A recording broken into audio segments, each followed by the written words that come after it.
بسم اللہ الرحمن الرحیم۔ مکتوب گھانا، احمد طاہر مرزا، مربی سلسلہ گھانا۔ سابقہ گولڈ کوسٹ اور موجودہ گھانا مغربی افریقہ کا ایک پرامن اور خوبصورت ملک ہے، جس کی سرحد مغرب میں آئیوری کوسٹ، شمال میں برکینا فاسو، مشرق میں ٹوگو اور جنوب میں بحر اوقیانوس سے ملتی ہے۔ اکرا گھانا کا دارالحکومت ہے۔ مغربی افریقی ممالک میں گھانا کی معیشت نسبتاً ترقی یافتہ ہے۔ بنیادی طور پر زراعت پر توجہ مرکوز ہے۔ سونے، کوکو اور لکڑی کی 3 روایتی برآمدی مصنوعات گھانا کی معیشت میں ریڑھ کی ہڈی کی حیثیت رکھتی ہیں۔ سن 2023 کے اعداد و شمار کے مطابق گھانا کی آبادی 3,29,83,814 نفوس پر مشتمل ہے۔ 2024 میں گھانا میں نئے انتخابات ہوں گے، جس کی سیاسی تیاریاں جاری ہیں اور ملکی سیاسی پارٹیاں اپنے اپنے جلسوں کا انعقاد کر رہی ہیں۔ گھانا میں ہر طرح کا امن امان ہے اور مذہبی رواداری میں تو دنیا بھر پر ایک لحاظ سے فوقیت رکھتا ہے، کیونکہ مشاہدہ میں یہ بات آ چکی ہے کہ گھانا میں ایک گھرانہ میں 4-5 مختلف مذاہب و مکتبہ ہائے فکر کے حامی پرامن طور پر رہ رہے ہیں، اور کسی کو بھی دوسرے کے مذہب و فرقہ میں دخل دینے سے کوئی سروکار نہیں۔ گھانیان قوم کا ماننا ہے کہ مذہب کا انتخاب ہر ایک کا ذاتی مسئلہ ہے، جس میں کسی بھی سطح پر دخل اندازی ناجائز اور غلط ہے۔ یہاں کی حکومت بھی مذہب میں مداخلت نہیں کرتی۔ اس مکتوب کی وساطت سے گزشتہ کچھ عرصے کے دوران رونما ہونے والے چند ایک واقعات و خبریں پیش ہیں۔ ٹمالے ٹیکنیکل یونیورسٹی میں 3D سولوشنز اور روبوٹک اسٹوڈیو کا افتتاح۔ گزشتہ ماہ خاتون دوم گھانا مسز سمیرا باؤمیہ، نائب صدر ڈاکٹر محمد باؤمیہ کی اہلیہ، انہوں نے فن اور ٹیکنالوجی کے مطالعہ کو بڑھانے کے لیے ٹمالے ٹیکنیکل یونیورسٹی TATU میں ایک 3D سولوشنز اور روبوٹک اسٹوڈیو کا افتتاح کیا ہے، جس کا مقصد اسٹوڈیو انجینئرنگ، آرٹ اور ڈیزائن اور کمپیوٹر سائنس کے مطالعہ کو بڑھانا ہے، تاکہ طلباء کو نظریاتی تصورات کو پروٹوٹائپس میں ترجمہ کرنے کے قابل بنایا جا سکے۔ ترکی کی وزارت ثقافت اور سیاحت کے تعاون اور رابطہ ایجنسی ٹیکا کی فنڈنگ سے شروع کیا جانے والا یہ empowerment and humanitarian project EHP جدید 3D اور روبوٹک آلات سے مزین ہے۔ ٹمالے میں اس سہولت کا افتتاح کرتے ہوئے مسز سمیرا بومیہ نے بتایا کہ یہ اسٹوڈیو یونیورسٹی کو روبوٹکس اور 3D سولوشنز میں جدید تحقیق اور ایجادات کرنے کے قابل بنائے گا۔ پرسیس کانکنی گھانا لمیٹڈ کا بمقام ایان فوری اپر ڈینچرا سینٹرل ریجن میں ایک مارکیٹ اور پبلک ٹرانسپورٹ ٹرمینل کا افتتاح۔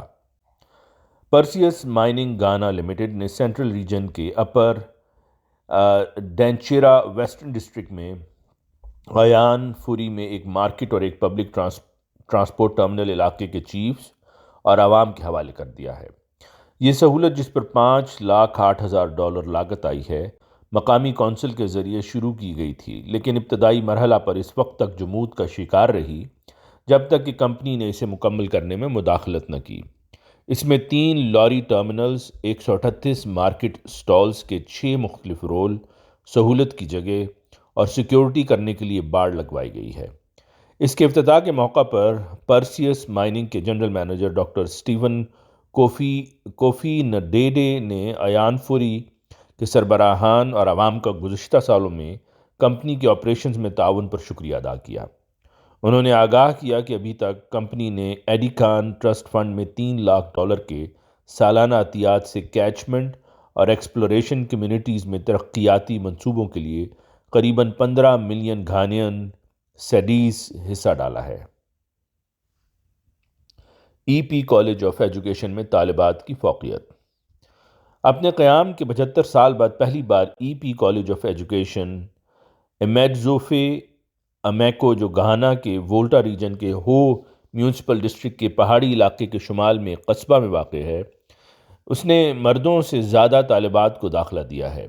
کالج کی طرف سے گزشتہ تعلیمی سال میں داخل کیے گئے 216 نئے طلباء میں 114 خواتین اور 102 مرد تھے۔ سپریم کورٹ نے کپیسا وائٹ کو توہین کا مجرم قرار دیا۔ سپریم کورٹ نے پروفیسر مائیکل کپیسا وائٹ کو توہین عدالت کا مجرم قرار دیا ہے۔ پروفیسر کپیسا وائٹ نے ابتدائی طور پر عدالت کو سکینڈلائز کرنے کے الزام میں قصوروار نہ ہونے کی استدعا کی، لیکن بعد میں وضاحت کے ساتھ پروفیسر کو ملزم اور پھر آخرکار مجرم ٹھہرا دیا گیا ہے۔ عدالت کے ایک 5 رکنی پینل، جس کی صدارت جسٹس ماریاما اووسو کر رہی تھیں، نے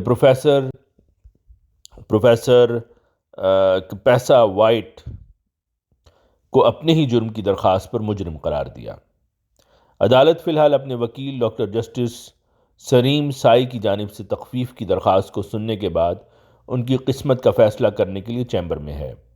ان کے وکیل نے عدالت سے اپنے موکل پر رحم کرنے کی استدعا کرتے ہوئے کہا کہ اس نے معافی مانگ لی ہے اور مذکورہ توہین آمیز تبصرے کو واپس لے لیا ہے۔ آل نیشنز یونیورسٹی ANU کا 560 نئے طلباء کو داخلہ۔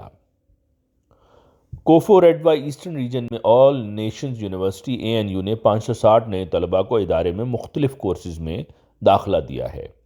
نئے طلباء میں 252 مرد ہیں، جن کی نمائندگی 45% ہے، اور 308 خواتین ہیں جو 55% ہیں۔ 102 طلباء ڈپلومہ کورسز کریں گے، جبکہ ان میں سے 458 ڈگریوں کے لیے تعلیم حاصل کریں گے۔ وہ ایسے پروگرام شروع کریں گے جن میں nursing, business administration, bio medical engineering اور آئل اینڈ گیس انجینئرنگ میں بیچلر آف سائنس شامل ہیں۔ بقیہ مضامین میں computer science, computer engineering, electronics and communication engineering اور ببلکل اسٹڈیز شامل ہیں۔ گھانا امن و امان قائم رکھنے والے 122 ممالک میں سے 7ویں نمبر پر۔ اقوام متحدہ نے مارچ 2023 تک امن قائم کرنے میں تعاون کرنے والے 122 ممالک میں گھانا کو 7ویں نمبر پر شمار کیا ہے۔ اس سال مارچ تک اقوام متحدہ کی جانب سے عالمی سطح پر تعینات امن فوجیوں کی کل تعداد 76,712 تھی، جن میں 70,257 مرد اور 6,455 خواتین شامل تھیں۔ کل تعینات 6,455 خواتین میں سے 429 گھانین تھیں۔ اس لحاظ سے گھانا خواتین کی تعیناتی کے لحاظ سے دنیا میں چوتھا اور افریقہ میں دوسرے نمبر پر ہے۔ مجموعی طور پر گھانا نے اب تک دنیا کے مختلف حصوں میں کل 2,762 امن دستے تعینات کیے ہیں۔ اقوام متحدہ کے ریزیڈنٹ کوآرڈینیٹر چارلز ابانی نے 29 مئی کو اکرا میں اقوام متحدہ کے امن دستوں کے 75ویں عالمی دن کی یاد میں پرچم کشائی اور پھولوں کی چادر چڑھانے کی تقریب کے دوران کہا کہ امن مجھ سے شروع ہوتا ہے۔ اقوام متحدہ کے امن مشن کے 75 سال، یہ عنوان تھا۔ اس تقریب کا اہتمام وزارت خارجہ اور علاقائی یکجہتی MFARI نے اکرا میں اسٹیٹ ہاؤس کے صحن میں کیا تھا۔ دنیا بھر میں امن اور سلامتی کو برقرار رکھنے کے لیے اپنی زندگیاں وقف کرنے والے اور امن کے قیام میں اپنا حصہ ڈالنے والے مرد اور خواتین کو ان کی مختلف خدمات پر انعامات سے نوازا گیا۔ امن فوج کے آپریشنز کے دوران شہید ہونے والے ہیروز کو بھی خراج عقیدت پیش کیا گیا۔ عالمی سطح پر شہید ہونے والے امن فوجیوں کو خراج تحسین پیش کرنے کے لیے ایک علامتی درخت لگانے کی مشق کا انعقاد کیا گیا۔ سوانا ریجن میں کشتی کا حادثہ۔ 27 مئی سن 2023 کو گھانا کے سوانا ریجن میں لوگوں کو لے جانے والی ایک کشتی کے پلٹنے سے کم از کم 5 افراد ہلاک اور متعدد لاپتہ ہو گئے۔ حکام نے ہفتے کی رات دیر گئے اس کی تصدیق کی ہے۔ نیشنل ڈیزاسٹر مینجمنٹ آرگنائزیشن کے سوانا ریجنل کوآرڈینیٹر باوک ایڈمز نے بتایا کہ یہ حادثہ اس وقت پیش آیا جب کپانڈائی کی طرف جانے والی کشتی درخت کے ایک موٹے تنے سے ٹکرا گئی اور اس میں شگاف پڑ گیا۔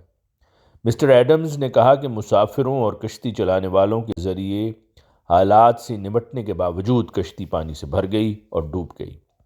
انہوں نے کہا کہ اب تک 5 افراد کی لاشیں نکالی جا چکی ہیں۔ انہوں نے کہا کہ کشتی میں سوار افراد کی تعداد کی تصدیق ہونا ابھی باقی ہے، تاہم کشتی سوار لوگوں کے دوست اور رشتہ دار اپنے قریبی عزیزوں کے لاپتہ ہونے کی اطلاع NADMO کو دے رہے ہیں۔ مسٹر ایڈمز نے کہا کہ تلاش اور بچاؤ آپریشن کے دوران کچھ مسافروں کو محفوظ نکال لیا گیا ہے اور تلاش کی مزید مہم جاری ہے۔ چین اور گھانا کے درمیان چائے کی تجارت۔ گھانا چائے نہیں پیدا کرتا، لیکن گھانین چائے پینا پسند کرتے ہیں۔ گھانا 1957 میں اپنی آزادی سے پہلے ایک برطانوی کالونی تھا۔ برطانوی ثقافت سے متاثر ہو کر انگریز گھانا میں چائے لائے۔ اس وقت چائے مقبول تھی۔ بعد میں گھانا کی سیاحت کی صنعت نے ترقی کی اور سبز چائے متعارف کروائی گئی اور گھانا میں نوجوان پینے لگے۔ سبز چائے آہستہ آہستہ چائے پر فوقیت لے گئی۔ گھانا چین کا ایک اہم چائے کا تجارتی شراکت دار ہے۔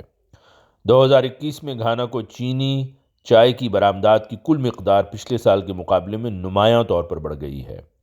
2021 میں چین سے گھانا کو برآمد کی جانے والی چائے کا 99% سے زیادہ سبز چائے ہے۔ آواز مرزا عمران احسن۔